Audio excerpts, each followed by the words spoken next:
El uso correcto de una estructura estandarizada de codificación para la identificación de los diferentes documentos de un proyecto de construcción aporta una serie de beneficios. Hoy, en CTAS Talks, tenemos el gusto de contar con la compañía de Sergio Muñoz, ingeniero en telecomunicaciones y presidente de Building Smart Spain, quien nos hablará sobre el trabajo que se ha realizado para la adecuada interpretación de este manual de nomenclatura de documentación BIM de aplicación tanto para edificación como para obra civil, alineado a la normativa ISO 19650. Soy Ricardo Torres, bienvenidos a CTAS Talks. Hola, buenos días, buenas tardes a todos. Soy Sergio Muñoz, soy presidente de Builders Smart Spain y es un placer para mí estar con vosotros, con CTAC, compartiendo pues esta charla, este webinar en el que pues voy a hablaros de un trabajo que hemos desarrollado en Builders Smart Spain, que creo que es muy interesante, muy útil, que es un manual de nomenclatura de documentos al utilizar BIM.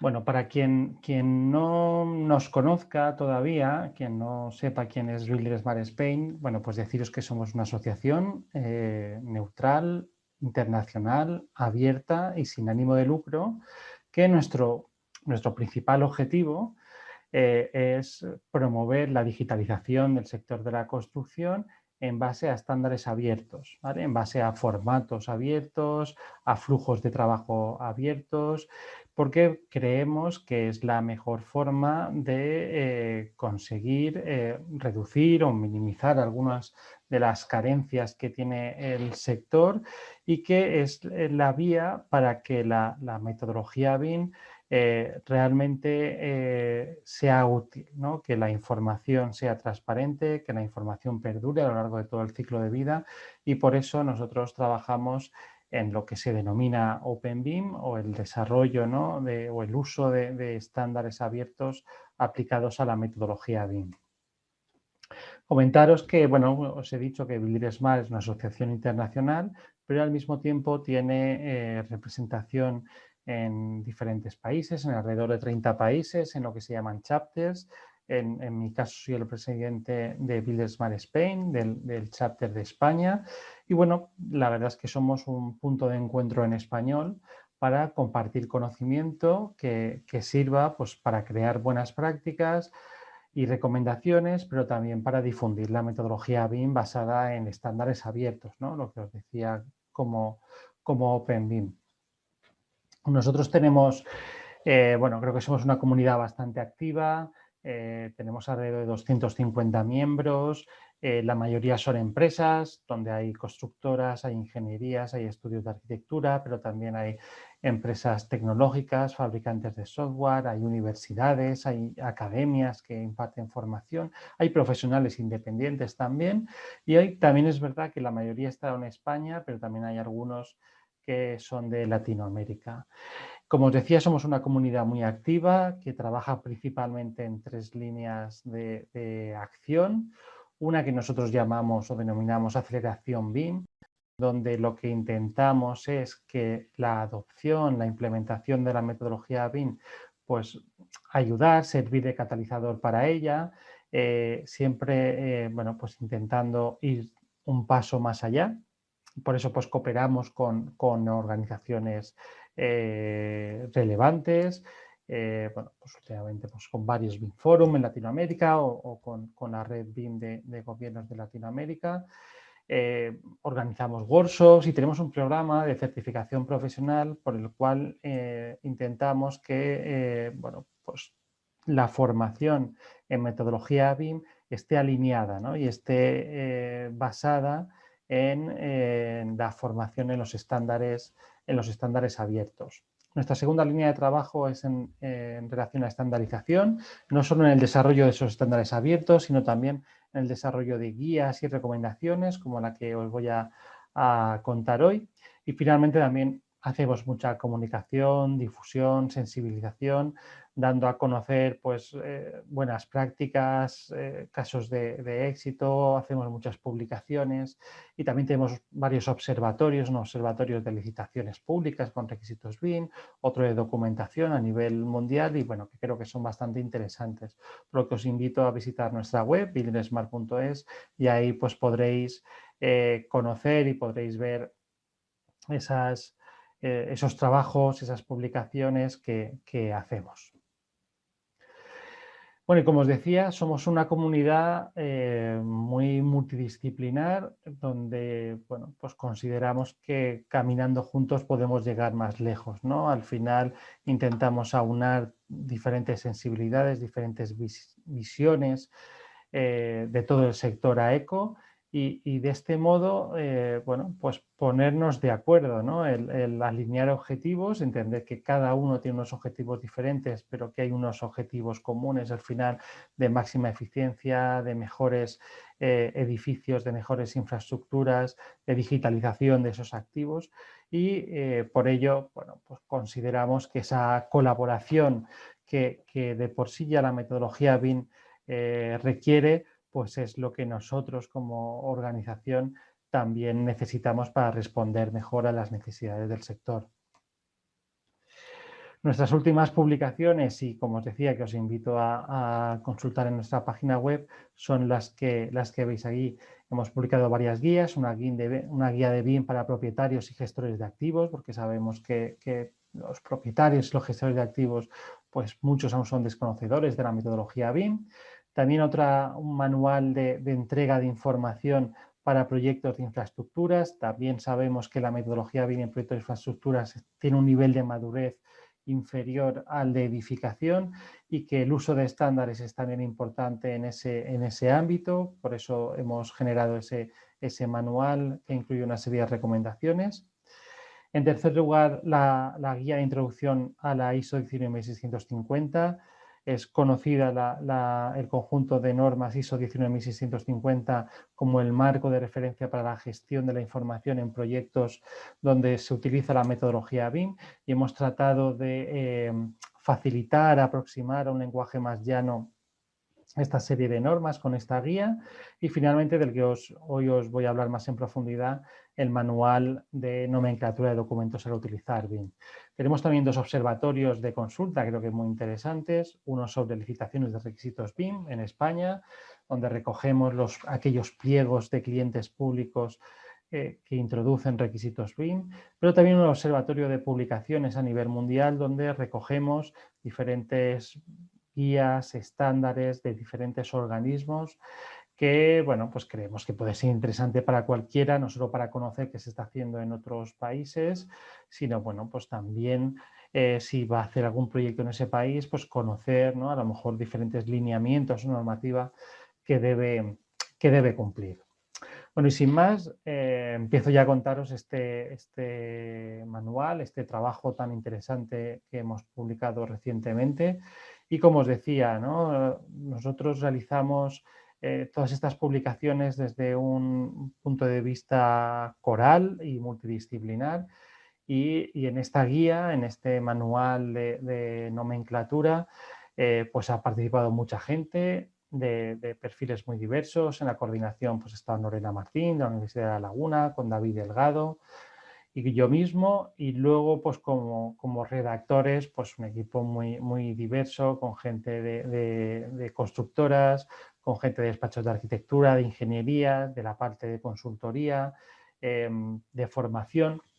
Es decir, como podéis ver, pues pues un abanico muy interesante para conjugar visiones muy distintas. Bueno, y un poco para que sirva como introducción, el por qué, ¿no? La necesidad de esta, no de este manual, sino de por qué organizar, ¿no? la información. Tenemos que partir de una serie de premisas, ¿no? La era de la información, la era de los datos, donde la información es el nuevo oro, donde bueno, pues conjugan Big Data, inteligencia artificial, aprendizaje automático, ¿no? Como aspectos o como temas muy interesantes, donde cada vez se digitaliza más todo, en este caso los activos, y que por tanto es importante la gestión de los datos para la automatización y toma de decisiones. Aumenta también, ¿no?, la gestión de proyectos con metodología BIM, donde va a haber mucha colaboración. No es que yo haga el trabajo digital de forma independiente, sino que colaboro para hacer ese proyecto.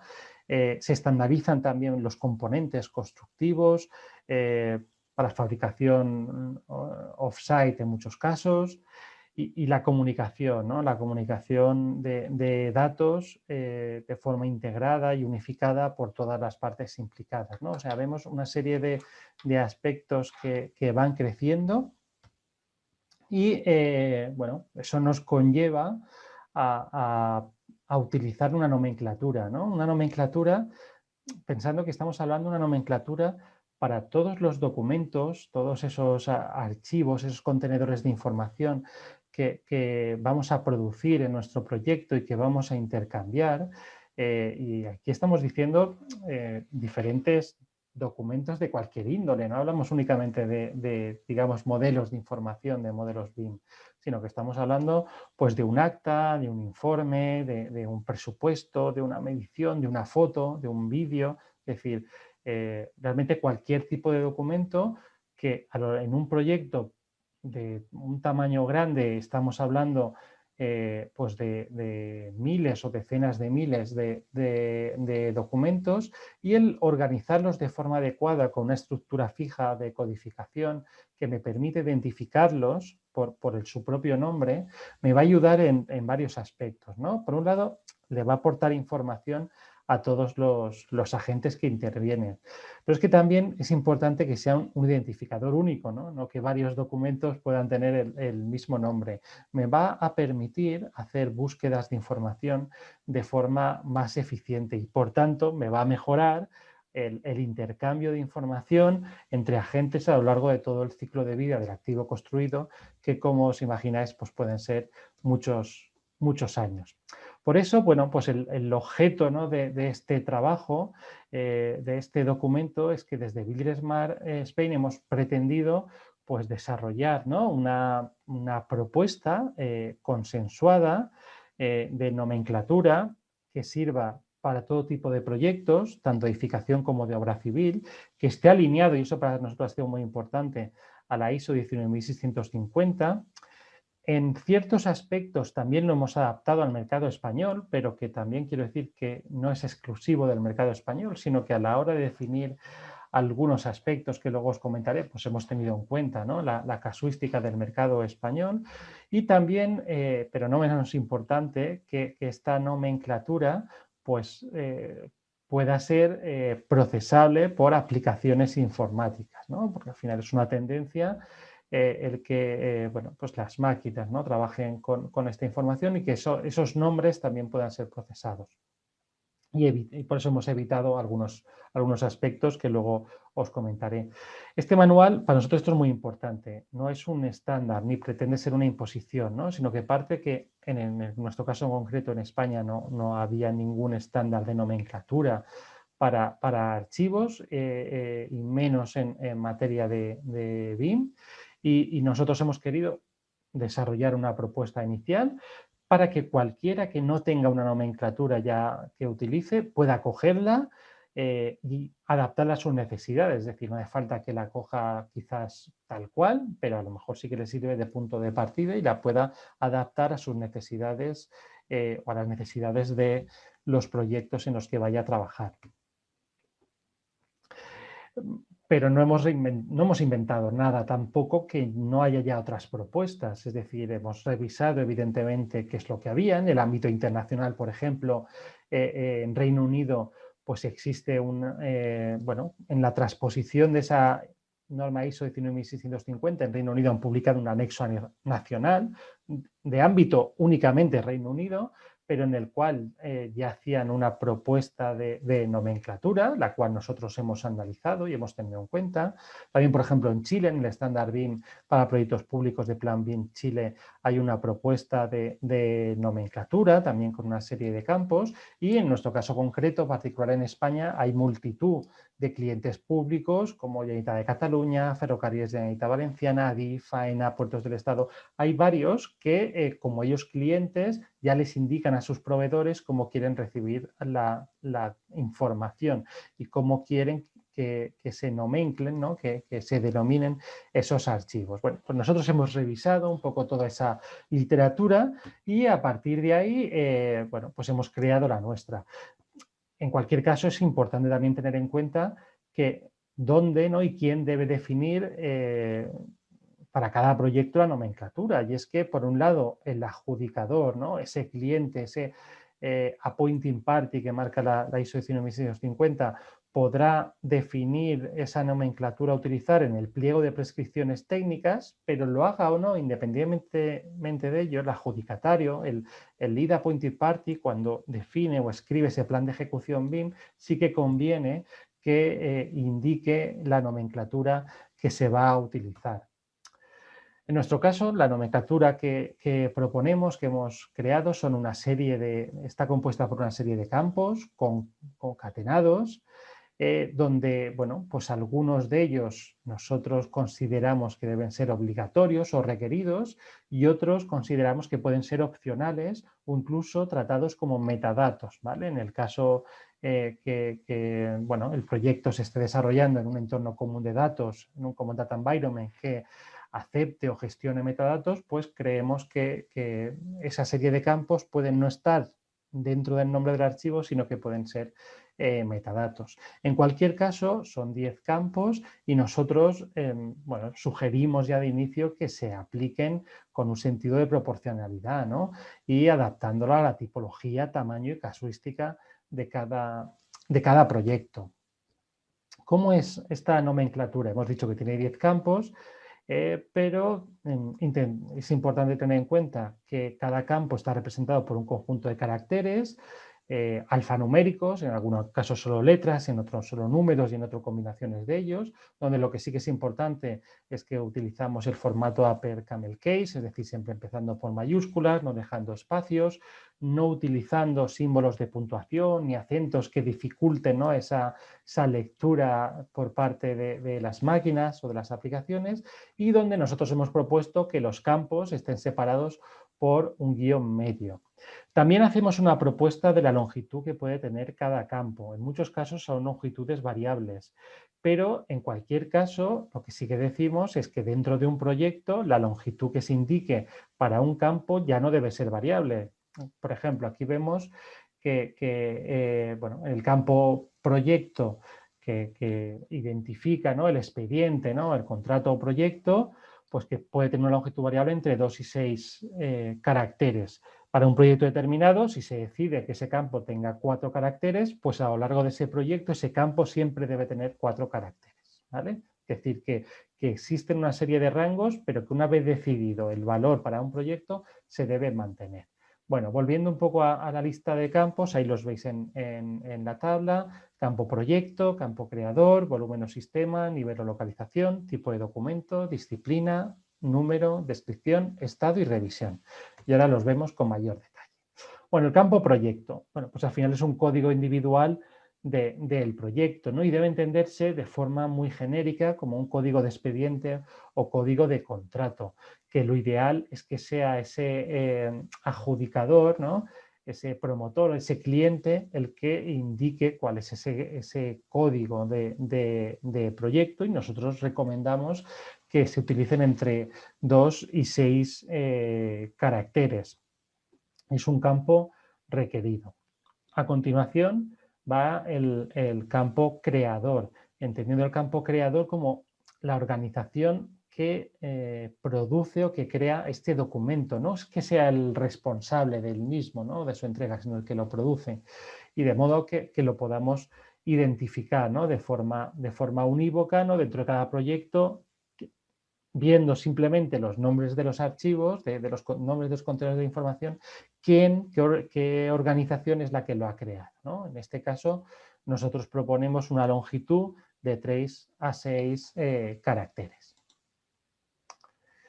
A continuación nos vienen dos campos, el primero es el de volumen sistema y el segundo el de nivel o localización, y son dos campos que nos permiten o nos ayudan a la organización ya sea física o funcional dentro de nuestro proyecto, ¿no? Y empezamos por este campo volumen o sistema, donde intentamos agrupar, ¿no?, desde un punto de vista físico, áreas, ¿no?, o tramos representativos en los que se fragmenta el proyecto. En edificación pues estaríamos hablando pues a lo mejor de zonas o de fases constructivas, es decir, que ya no es solo un tema de ubicación. En obra civil estaríamos hablando también de, por ejemplo, de tramos, ¿no? Pensamos en una carretera o un puente, pues podríamos dividirlo en tramos y de esta forma, entre 2 y 3 caracteres, pues tendríamos una primera subdivisión o agrupación de las diferentes áreas que componen mi proyecto.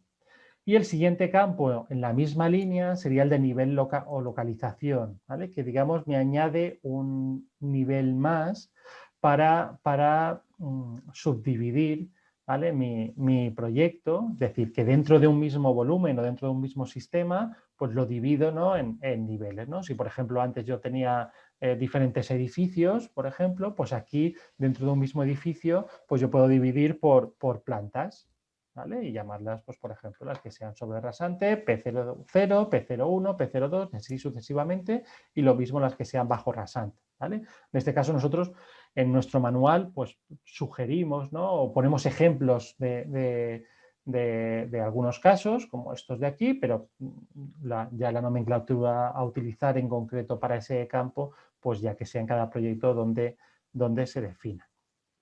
El siguiente de los campos que tenemos en nuestra nomenclatura es la de tipo de documento, ¿vale? Aquí queremos identificar la tipología del documento, es decir, si es un modelo BIM, si es un plano, si es un acta, si es una memoria, que ya sea un entregable final o sea un documento auxiliar, pero al final es cualquier documento que se genera durante todo el ciclo de vida del activo y que se va a archivar. Y para identificarlo, nosotros hemos creado un listado, una tabla que utiliza 3 caracteres alfanuméricos y como podéis ver aquí en este extracto de esta tabla, tenemos como 2 niveles, de forma que si la granularidad en la que se quiere quedar en un proyecto es digamos, pequeña, pues nos quedamos en nivel 1 y cualquier documento relacionado con un modelo, con una nube de puntos, un objeto BIM o un plan de ejecución BIM, por ejemplo, pues asignamos a ese campo el valor BIM. Si, sin embargo, si sí que queremos detallar más o queremos llegar a un nivel de detalle superior, nos vamos a este nivel 2 y, bueno, pues los modelos de información, si son propietarios, pues lo llamamos MIP, si son Open BIM, MOP, si es un plan de ejecución BIM, BEP. ¿Vale? Tenemos un anexo en el manual bastante extenso con una tabla de todos los tipos de documentos que hemos recogido. Muchos, pues a lo mejor tienen una denominación del mercado español, pero que estamos seguros que en Latinoamérica pues muchos se utilizarán de forma similar y en cualquier caso pues la podremos ampliar. Por ejemplo, pues actas, pues si nos quedamos con ese nivel 1, pues la nomenclatura es ACT. Pero si queremos detallar los diferentes tipos de actas, pues un acta de recepción la llamaríamos ARE, un acta de replanteo ARL, un acta de visita AVI. Bueno, pues como veis, en función de ese tipo de acta, pues podemos utilizar un acrónimo u otro acrónimo. Lo mismo con los documentos, digamos, de tipología BIM y los documentos de tipo plano, los documentos tipo ensayo, cualquier otro tipo de documento. Ya os digo que en esta tabla es bastante extensa y tenemos recogidos muchos tipos de documentos. Vale. El sexto de los campos, disciplina. Es otro tema que es bastante importante que quede reflejado y es el ámbito, la materia o la actividad a que se corresponde el documento. En este caso también hemos creado otro anexo, otra tabla de disciplinas, donde también tenemos dos niveles de detalle, un nivel 1, en este caso solo con 2 caracteres, que por ejemplo, si hablamos de arquitectura, pues sería AR, pero si queremos llegar a un grado de detalle superior, pues un nivel 2, en este caso con 3 caracteres, donde pues podríamos decir si ese documento, ese archivo es relacionado con actividad de interiorismo o de mobiliario, o de paisajismo o de arquitectura de forma genérica, y vemos que tenemos acrónimos para cada uno de ellos, ¿vale? Lo mismo que os decía antes con tipología de documentos, pues todas las disciplinas que hemos recogido tanto de edificación como de obra civil en nuestra tabla, bueno, pues seguro que nos hemos dejado alguna y la iremos ampliando con el paso del tiempo. El séptimo de los campos es el campo número, es al final un ordinal que sirve para enumerar partes, de forma que un documento, pues a lo mejor está dividido en diferentes partes, ese documento, y bueno, pues de esta forma los enumeramos en orden, bueno, empezando por 001 y así sucesivamente. Vale, y a continuación vienen los campos que hemos indicado con un nivel de requerimiento opcional. En primer lugar, el campo descripción, ¿vale? Es algo bastante habitual que intentemos poner una descripción bastante amplia, de algún modo en el nombre de nuestro archivo, de nuestro documento, para facilitar, ¿no?, también el reconocimiento y la comprensión de su contenido por parte del humano, ¿no? Entonces, en este caso, bueno, pues hemos mantenido ese campo de descripción con ese objetivo y sí que recomendamos pues que no nos extendamos demasiado en la longitud, ¿no?, de este campo, ¿no?, opcional. Aquí tenemos algunos ejemplos, ¿no?, y que no nos extendamos demasiado para que no nos quede, bueno, pues un nombre total excesivamente largo. A continuación, el siguiente campo, que también lo tratamos como opcional, pero que en este caso también aconsejamos que pueda ser como un metadato si se trabaja en un entorno común de datos, es el campo estado, ¿vale? Al final, como me imagino que sabréis, si trabajamos en un entorno de colaboración, la información fluye, hay unos procesos de revisión, de control de calidad, de aprobación, y tal y como marca la ISO 19650, la información pasa por diferentes estados y eso es lo que aquí se ha querido reflejar. La ISO marca una serie de estados, como el estado trabajo en curso, work in progress, y estado compartido, y aquí, bueno, pues marcamos una serie de estados, S0, S1, S2, S3, que nos dice, ¿no?, en qué estado temporal, hasta convertirse en definitivo, está ese documento. También tenemos otra serie de estados, si está compartido para aprobación, si está ya publicado, bueno, con lo cual todos estos valores que nosotros aquí proponemos y que de igual modo están recogidos en ese anexo británico, por ejemplo, pues nos dan información del estado de ese documento.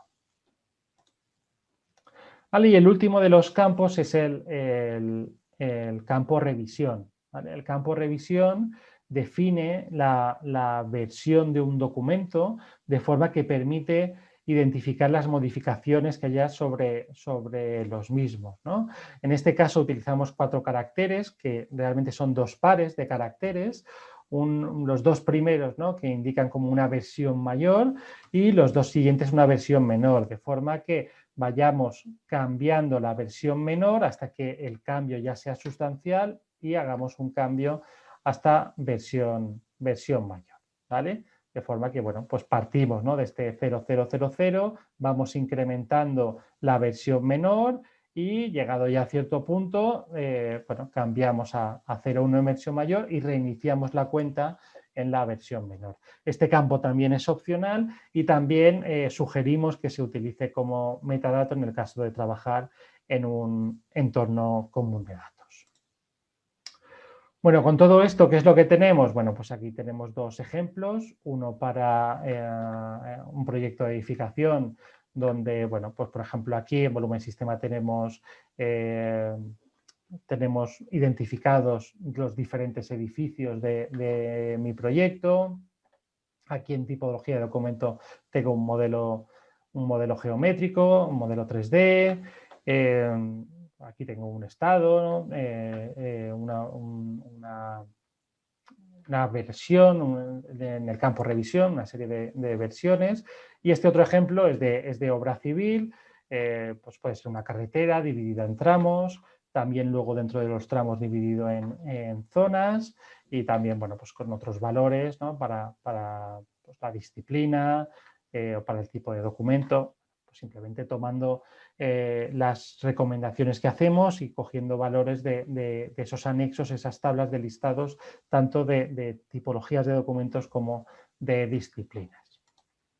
Bueno, y esta es la nomenclatura que quería enseñaros. Yo lo que ahora haría sería invitaros a acceder a nuestra página web, a vidresmart.es, a descargaros el manual, a conocerlo, a utilizarlo en vuestros proyectos, a adaptarlo a vuestros proyectos y a, por supuesto, enviarnos todos vuestros comentarios a comunicación@vidresmart.es, ya que esa será la forma en la que podremos enriquecer, ¿no?, esta propuesta de nomenclatura entre todos. Seguro que algunas cosas nos hemos dejado o alguna cosa pues podría hacerse mejor o hay alguna longitud de campo que no es del todo adecuada y con el uso nos damos cuenta que hace falta modificarla, pues nosotros estaremos encantados de escuchar todas vuestras sugerencias y vuestras propuestas y de publicar nuevas versiones de este manual próximamente. Aquí lo dejo y estaré encantado de poder responder a todas vuestras preguntas. Muchas gracias. Muchas gracias, Sergio. Y bueno, como siempre es un tema muy interesante y quizás también polémico, ¿no? Porque hablar ya de una nomenclatura de documentación BIM, pues es meternos a un campo donde necesitamos consensuar, hacer convenio de entre todas las disciplinas que intervienen para que se pueda llegar a acuerdos, donde pueda darse un intercambio de información unificado y todos estemos en la misma sintonía. Parte de ello, y creo que tú lo has visto en muchas ocasiones, fabricantes de productos relacionados con la construcción, ya sean muebles, aire acondicionado, lo que tú quieras. Existen ya organismos como el NBS, que creo que tú conoces muy bien, que tienen un cierto estándar en su nomenclatura y que de cierta manera obligan a todos los fabricantes a que estructuren sus familias con base en esa nomenclatura. ¿Para qué? Para que siempre se reconozca de la misma manera, ¿no? Entonces, sucede lo mismo con la documentación de proyectos en el sector AECO. O sea, tenemos que hablar un mismo idioma o al menos ponernos de acuerdo para saber cómo es que nos vamos a comunicar y allí no existan estos hilos de información y después uno no sepa ni qué está interpretando. Entonces, te voy a leer una serie de preguntas de aquí de la audiencia para que nos vayas apoyando con la respuesta. Y la primera dice: ¿las estructuras fijas de codificación dentro de la casuística del mercado pueden ser procesables mediante los anexos de ámbitos referentes a nomenclaturas de estándares BIM? Bueno, a ver, tenemos que entender, bueno, la pregunta, a ver si la he entendido bien, plantea, ¿no?, si la nomenclatura puede ser estar dentro de un estándar, ¿no? Tenéis que pensar que en general es un tema donde en la mayoría de países no se ha tratado como tal crear un estándar estándar entendido como algo publicado por un organismo de estandarización, perdón, como por ejemplo ISO, ¿no? Y luego en cada país por su país, ¿no?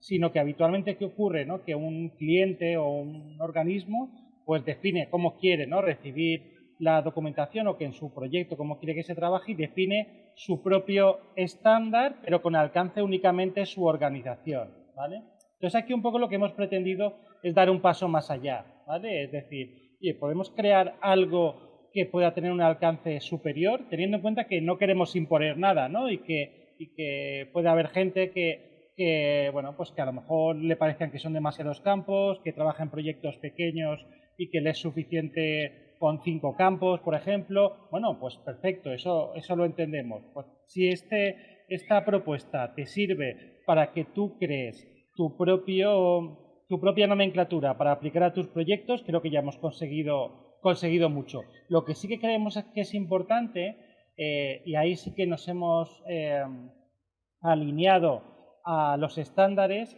es que esa nomenclatura que se utilice contenga al menos los mínimos exigidos por la ISO 19650, ¿vale? Entonces, la ISO 19650 sí que no define una nomenclatura, pero sí que pide unos mínimos que se puedan controlar los estados de la información, las versiones de la información, quién ha originado la información. Entonces, teniendo en cuenta que esos mínimos tienen que estar en esa nomenclatura, pues que cualquiera, por favor, que utilice nuestra propuesta y la adapte, pero que si puede mantenerse dentro de lo que pide la ISO 19650, pues será mucho mejor para todos. Claro, tiene sentido. Y te hago la siguiente.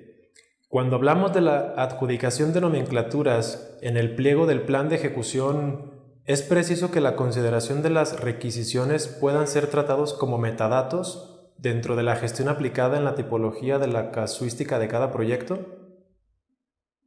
Bueno, no sé muy bien qué es requisiciones. Si quieres... Voy a decir requisiciones, no sé exactamente, en España es una palabra que no conocemos, ¿vale? Pero por eso no sé si voy a responder de todo a lo que dice la pregunta, pero a ver, lo que sí que es cierto es que yo creo que hay 3 sitios donde definir la nomenclatura, donde poder definir una nomenclatura a utilizar, ¿vale?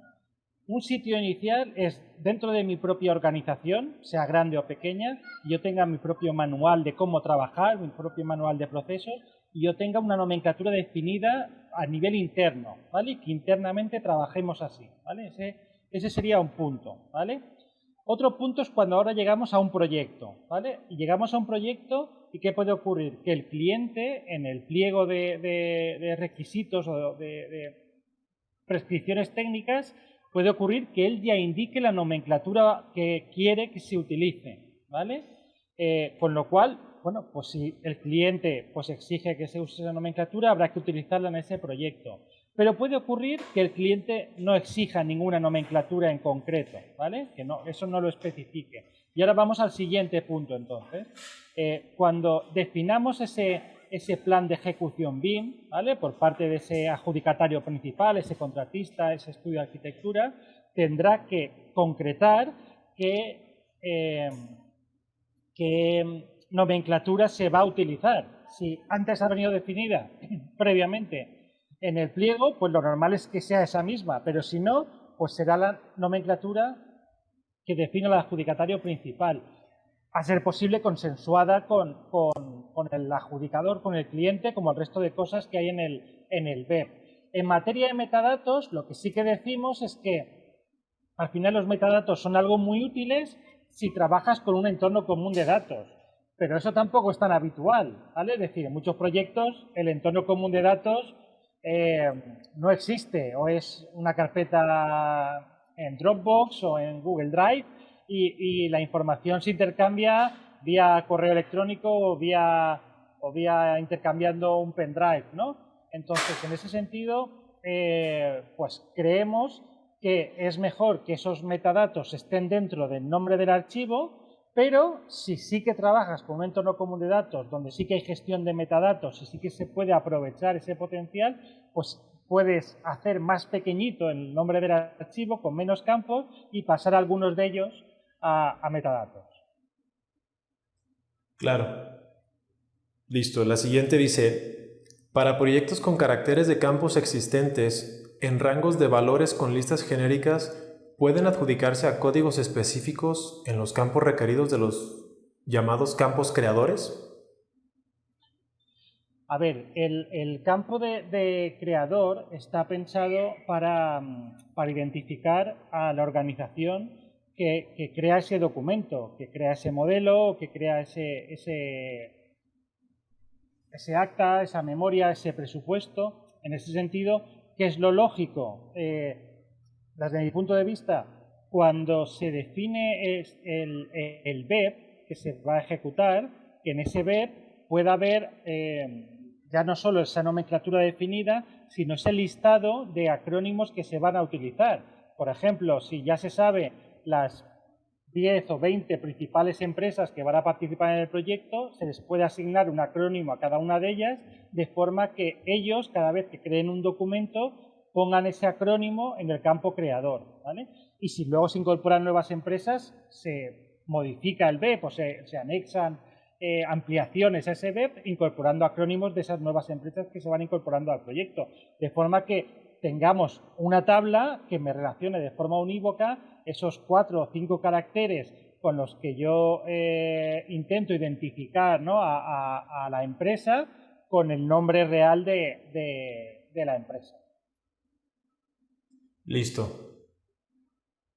Y por acá comentan, ¿consideran codificación para elementos auxiliares al presupuesto? Ejemplo, material, mano de obra, equipo. A ver, en esta propuesta no lo hemos hecho. Es decir, digamos que los documentos, la tipología de documentos, nos hemos quedado en un único nivel, ¿vale? Es decir, tenemos un único nivel que puede ser un presupuesto o que puede ser un modelo, o un submodelo, pero no tenemos un segundo nivel con otro campo para identificar apartados, podríamos decir, ¿no?, de ese documento. Sí que es verdad que tenemos el campo de numeración, donde para un mismo presupuesto pues podríamos tener tres partes de ese presupuesto, 001, 002 y 003, y que cada uno de ellos representara al material, a la mano de obra, ¿no?, a las diferentes partidas, ¿vale? Es decir, hay formas, hay vías para hacerlo, pero lo que no hemos creado es un segundo nivel de detalle, por decirlo de alguna forma, de forma explícita para los tipos de documentos. Pero oye, toda sugerencia es bienvenida. Claro. Gracias, Sergio. Y, a ver, por acá. En los campos de volumen o sistemas, ¿se pueden plantear elementos de fases constructivas referentes a ubicaciones de obra civil con tramos de estructuras subdivididas en diferentes áreas de proyecto? Sí, precisamente, bueno, lo que intentaba explicar es que ahí tenemos dos campos. Primero el de volumen o sistema, que es mi primer nivel, ¿no?, para subdividir mi proyecto. Y luego el del nivel localización, que es mi segundo nivel dentro de cada volumen o sistema, que me permite eso. Me permite una subdivisión física, pero también incluso pudiendo ser funcional, ¿vale? Porque entendemos que hay veces que un proyecto muy grande me interesa subdividirlo desde un punto de vista físico en 2 niveles, pero en un proyecto tan grande, o sea, no tan grande, más pequeño, a lo mejor prefiero tener primero una subdivisión física, pero luego una subdivisión funcional, ¿vale? En ese sentido, los dos campos que hay para ello creo que dan el suficiente juego para que, bueno, pues en cada proyecto, en función de la complejidad y tamaño del proyecto, se decida qué escoger, ¿vale? Pero sí, ese que has comentado de fases constructivas es uno de los casos claros para los que sirven esos campos. Muy bien. Y por acá, si las nomenclaturas de tipo AVI se manejan con tipologías BIM en la extensión de documentos referentes a materiales de disciplinas con grados de detalle nivel 2, ¿se pueden relacionar archivos de diferentes campos? A ver si la he entendido bien. A ver, hay que entender que los campos entre sí son independientes, ¿vale? Es decir, cada campo es independiente de otro porque aporta una información diferente, a excepción de los que comentaba antes, de volumen sistema y nivel localización, que sí que puede ser una subdivisión, ¿vale?, a continuación, ¿vale? Otra cosa es que, bueno, en un proyecto determinado se decida que se va a utilizar el campo descripción, por ejemplo, para aportar un segundo nivel de detalle a algún aspecto determinado, ¿vale? Lo que luego ocurre es que tenemos dos campos, que es el campo tipo de documento y el campo disciplina, donde nosotros ofrecemos unos listados de acrónimos que pueden ser utilizados o no, ¿vale? Es decir, nosotros ya hemos hecho un ejercicio de analizar qué tipos de documentos se generan en un proyecto y hemos hecho una tabla con todos los tipos de documentos que nosotros hemos considerado y les hemos asignado un acrónimo a cada uno de ellos. Y lo mismo con disciplinas. Todas las disciplinas que entendemos que puede haber un proyecto, hemos creado una tabla y les hemos asignado unos acrónimos. Puede que falte alguna, con lo cual cualquier sugerencia que nos llegue, perfecto para ampliarlo. O puede que a alguien le valgan, pero no le gusten esos acrónimos y quiera otros. No pasa nada, los puede modificar. Lo que sí que hemos hecho nosotros, y sí que es importante, es que todos los acrónimos que hemos asignado dentro de un mismo campo tienen valores diferentes, de forma que no se repita ninguno. ¿Vale? Y eso sí que es importante, porque el nombre de todos los documentos del proyecto debe ser diferente. Si hubiese dos tipos de documentos con el mismo acrónimo, podría dar la casualidad que hubiese dos documentos con el mismo nombre y crear una serie de problemas que no deben existir. Los nombres deben ser unívocos. Entonces, por eso, todos los acrónimos deben ser diferentes. Y lo mismo pasa con el creador. Si participan en un grupo de diferentes empresas, lo que no puedo asignar a esas dos empresas diferentes es el mismo acrónimo, porque entonces estaré provocando una confusión. Claro. Y déjame ver si tenemos algo por acá. Me parece que son todas las preguntas de la audiencia. Yo te quiero preguntar algo, Sergio.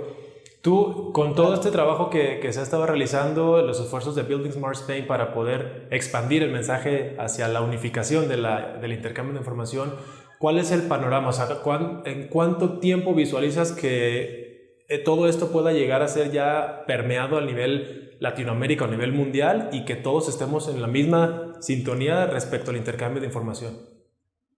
Bueno, a ver, nosotros partimos de que las empresas que ya tengan un nivel de madurez medio alto respecto a la metodología BIM ya tendrán sus nomenclaturas o entendemos que las tendrán, ¿vale? Con lo cual, bueno, creo que nuestro documento pues, puede ser interesante para ellos para revisar lo que tienen y a lo mejor aplicar alguna mejora, pero creemos que a quien le va a aportar principalmente este documento es a esas empresas pequeñas que precisamente ahora es cuando están introduciéndose a la metodología BIM y no saben cómo empezar.